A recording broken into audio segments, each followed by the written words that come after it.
اور سر ایک بڑی دردناک حدیث ہے ابو ذر غفاری کے بارے میں، وہ حاکم میں ہی ہے، المستدرک الحاکم میں۔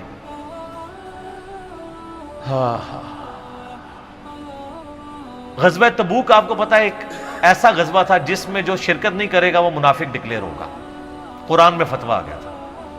اس سے پہلے کبھی نفیر عام نہیں تھی، یہ پہلا اور آخری موقع تھا، کیونکہ رومن امپائر سے ٹکرانا تھا، سپر پاور تھی دنیا کی، 1.5 لاکھ کی فوج لے کے کیسرے روم بارڈر پہ آ گیا تھا عرب کے۔ تو نبی علیہ السلام نے اناؤنسمنٹ کی کہ بھئی اب سب نے جانا ہے، جو نہیں جائے گا منافق شمار ہوگا، الا یہ کہ کسی کے پاس ریسورسز نہ ہو، یا کوئی مریض ہو، یا کوئی عورت ہو، یا کوئی معذور ہو۔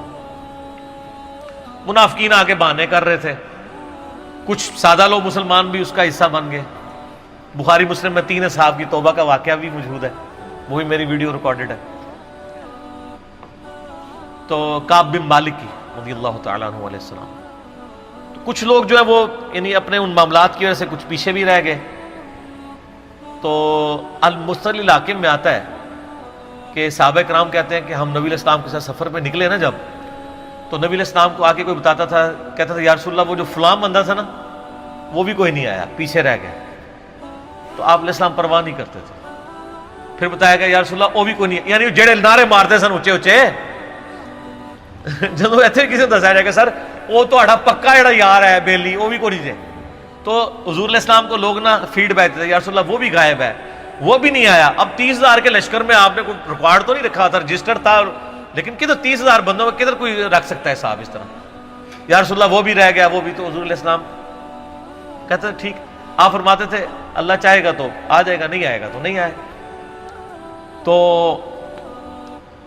کسی نے کہا کہ وہ ابو ذر غفاری بھی پیچھے رہ گیا، آیا اور ابو ذر کو اس کے اونٹ نے روک لیا۔ اونٹ ہی نہیں اٹھ رہا تھا نا سر، وہ آپ کو گاڑی تو نہیں ہے نا جو سٹارٹ کر لیں گے آپ، اونٹ چلنے سے انکار کرتے کوئی کر سکتا ہے؟ اور سر سفر کتنا ہے؟ 700 کلومیٹر، 700 کلومیٹر کا ریگستانی سفر آج کے دور میں بھی کرنا مشکل ہے۔ سائیکل پہ نہیں آپ کر سکتے، پیدل تو آپ سوچ بھی نہیں سکتے، اونٹ کے بغیر کیسے ہو سکتا ہے؟ جس میں آپ کو اونٹ اس لیے بھی ضروری ہے کہ اس کے اوپر آپ نے سامان لادنا ہے، پانی نہیں راستے میں پینا، ریگستان میں تو کئی کلومیٹرز تک کچھ بھی نہیں ہوتا، بھوکے پیاسے مریں گے۔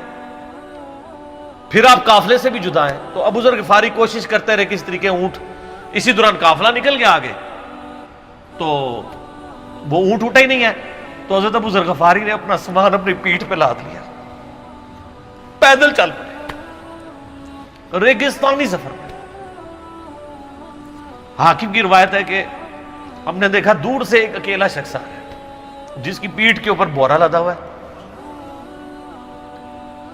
تو نبی علیہ السلام کی آپ محبت دیکھیں، آپ نے فرمایا کہ تو ابو ذر ہو جا، یعنی جو آنے والا شخص ہے تو ابو ذر ہو، یعنی حضور نے خواہش کا اظہار کیا۔ آپ کو نظر تو نہیں آ رہا تھا یہ کون آ رہا ہے، آپ کی محبت، آپ کو پتا تھا ابو ذر غفاری نہیں رہ سکتا پیچھے۔ تو صحابہ کہتے ہیں آپ نے فرمایا تو ابو ذر ہو جا، تو صحابہ کہتے ہیں تھوڑی دیر بعد جب وہ قریب آئے تو ہم نے پہچان لیا ابو ذر غفاری ہیں۔ تو جب ہم نے پہچان لیا نا تو حضور علیہ السلام نے ان کے پہنچنے سے پہلے آپ نے فرمایا ابو ذر کو دیکھو اکیلا آ رہا ہے، اکیلے ہی دنیا سے جائے گا اور قیامت الدن بھی اکیلا اٹھایا جائے گا۔ دنیا سے کیا کہہ رہے گے؟ صحیح بخاری میں آتا ہے کہ حضرت عثمان غنی رضی اللہ عنہ کے دور میں چکے، یہ اس حدیث کا بھی کچھ حصہ باقی ہے، میں بعد میں بیان کروں، پہلے میں اس کو کنکلوڈ کر لوں کہ صحیح بخاری میں آتا ہے کہ حضرت ابو ذر غفاری شام چلے گئے تھے، وہاں پہ چونکہ گورنر تھے حضرت معاویہ رضی اللہ تعالیٰ عنہ، وہ قرآن کی وہ جو سورہ توبہ کی آیات ہے نا کہ جو لوگ سونا اور چاندی جوڑ کے رکھتے ہیں یہ گرم کر کے ان کی پیٹھوں پہ، ان کے ماتھے کے اوپر لگایا جائے گا قیامت والے دن، تو وہ یہ آیت پڑھا کرتے تھے، اور حضرت معاویہ سے ان کا جھگڑا رہتا تھا کہ تم لوگ جو یہ مال جوڑ رہے ہو نا اور یہ اتنے خزانے تم لوگوں نے بنا لیے ہیں، یہ نبی علیہ السلام کی تعلیمات کے خلاف ہے۔ تو حضرت معاویہ کہتے تھے یہ تو اہل کتاب کے بارے میں آیات نازل ہوئی ہیں، تو وہ کہتے تھے نہیں، یہ سب کے بارے میں ہے۔ اب شرعی حکم یہ ہے کہ مال آپ جوڑ سکتے ہیں اگر آپ زکوٰۃ دے رہے ہیں، لیکن یہ پسندیدہ نہیں ہے، طریقہ نبوت یہ نہیں ہے۔ نبی علیہ السلام نہیں جوڑ سکتے تھے، پوری زندگی زکوٰۃ دینے کی نوبت نہیں آئی ہے، حالانکہ خمس ملتا تھا، خیرات کرتے تھے۔ ابو ذر غفاری کا جھگڑا یہ تھا کہ تم تو نبی کے اصحاب ہو، تم لوگوں کو یہ زیب ہی نہیں دیتا کہ تم لوگ اس طرح کے محلات میں رہو اور اس طرح مال جوڑو۔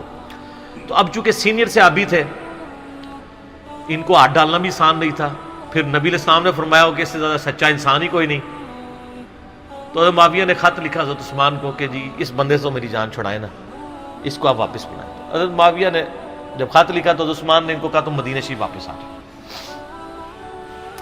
مدینہ شریف جب یہ واپس آئے تو صحیح بخاری میں آتا ہے کہ لوگوں کا جھمگٹا لگ گیا بزرگ غفاری کے گرد، لوگوں کو پتا تھا یہ تو بڑا یعنی زہد والا بندہ ہے۔ تو ابو ذر غفاری وہی حدیثیں سنایا کرتے تھے کہ حضور نے فرمایا یہ احد پہاڑ سونے کے برابر ہو تو میں خیرات کر دوں گا،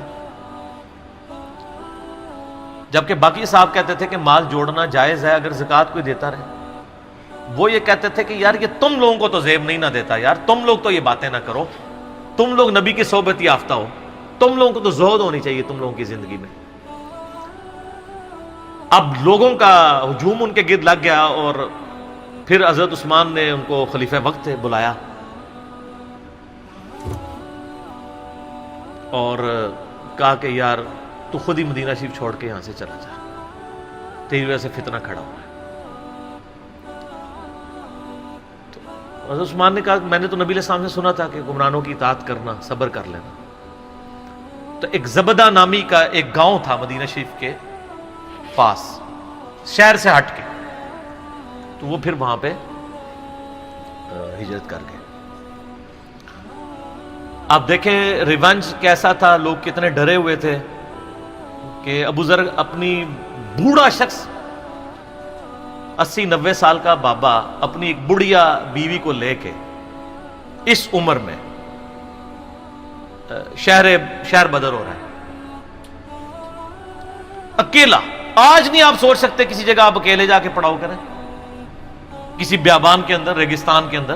اس زمانے میں آپ سوچ رہے، آج کل بھی آپ مدینہ شریف کے گر چلے ہیں تو آپ آنی ایک رات بھی نہیں گزار سکتے۔ تو کوئی شخص حضرت ابو ذر غفاری کو سی آف کرنے نہیں آیا سوائے حضرت علی کے،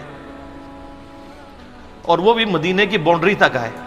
ان کو پتا تھا ان کے سٹانس کے بارے میں، اور حضرت علی نے ان کو جب سی آف کیا تو کہا کہ میں چونکہ حکمران وقت کی اطاعت کا پابند ہوں، میں مدینے کی باؤنڈری سے باہر نہیں جاؤں گا۔ اگر مجھے کوئی اس طرح کا یعنی حکم کی اجازت مل جاتی تو میں تیرے ساتھ جاتا۔ ایران والوں نے حضرت علی علیہ السلام کے زندگی کے آخری 10 سال کے اوپر ایک فلم بنائی ہے، امام علی علیہ السلام۔ اس میں ابو ذر غفاری کے سارے واقعات انہوں نے فلمائے ہیں سر، دیکھنے والے جب مولا علی چھوڑنے آتے ہیں، پھر جو ان کی ڈیبیٹس ہوتی ہیں مدینہ شریف میں لوگوں کے ساتھ، وہ ساری انہوں نے ویڈیو میں فلما دی۔ پھر یہ چلے گئے وہاں پہ رہنا شروع ہو گئے۔ اب اس حدیث کی طرف واپس آ جائیں جو فرمایا آپ علیہ السلام نے اکیلے ہی مرے گا۔ تو ابو ذر غفاری، اس حاکم کی روایت میں آتا ہے ابو ذر غفاری کی موت کا وقت قریب آ گیا، صرف بیوی ہے پاس۔ بیوی نے رونا شروع کر دیا کہ حضرت آپ فوت ہو گئے، آپ کو کفن کون دے گا، آپ کو غسل کون دے گا، آپ کو دفنائے گا کون، میں عورت ذات کیا کر سکتی ہوں۔ حضرت ابو ذر نے کہا کہ نبی علیہ السلام سے میں نے سنا تھا کہ تو اکیلا مرے گا، پھر مسلمانوں کا ایک قافلہ وہاں سے گزرے گا جو تجھے کفن دے کے دفنائے گا اور جنازہ بھی پڑے گا۔ تو نے فکر نہیں کرنی، جب میں مر جاؤں تو میری لاش کو چوراہے پہ رکھ دینا، گزرگاہ پہ، جو یعنی مدینہ کی طرف راستہ آتا تھا گاؤں ایریا سے گزر کے، اللہ میرا بندوبست کر دے گا۔ وہی ہوا کہ ان کے مرنے کے بعد مسلمانوں کا ایک قافلہ دور سے آ رہا تھا. تو اسی مستدل حاکم کی حدیث میں آتا ہے کہ سر قافلہ بھی سنے پھر کون ہے؟ عبداللہ ابن مسعود.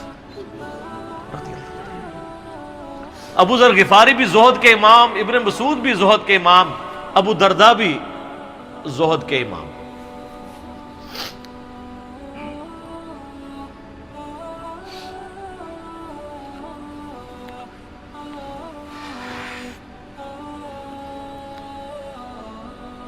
ابن مسعود رضی اللہ تعالیٰ عنہ جب وہاں پہ رکے، ان کو تو نہیں پتا تھا یہ کون ہے. تو انہوں نے کہا بی بی کیا وہ؟ ان کا میرا خامند مر گیا ہے. ان کا یہ کون ہے؟ تو انہوں نے کہا ابو ذر غفاری.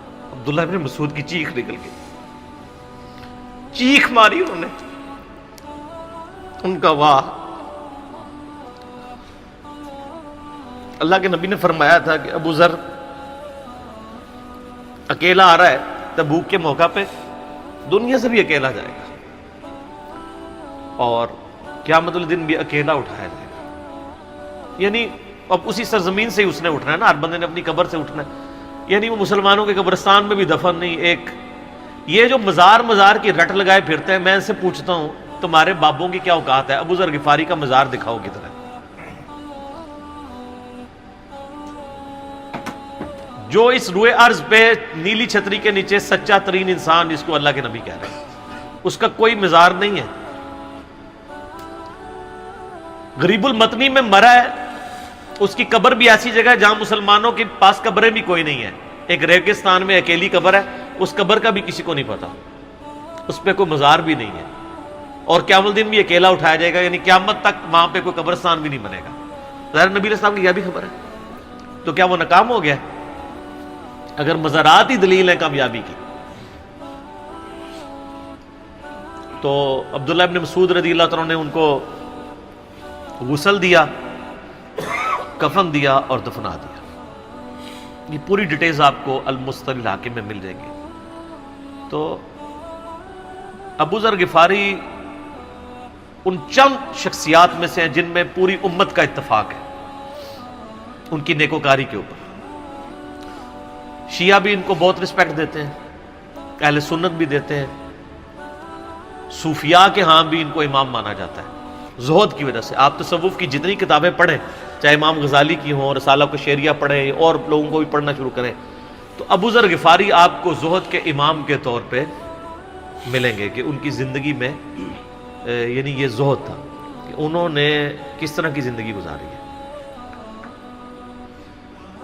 سر لوگ مجمع میں مرتے ہیں، ان کو یاد کوئی نہیں کرتا، اور ابو ذر غفاری کو آج بھی دنیا یاد کر رہی ہے، ہم بھی یاد کر رہے ہیں رضی اللہ تعالیٰ عنہ علیہ السلام. اللہ تعالیٰ قیامت والے دن ہمیں ایسے نیکوکار لوگوں کا ساتھ نصیب فرمائے. آمین ثم آمین.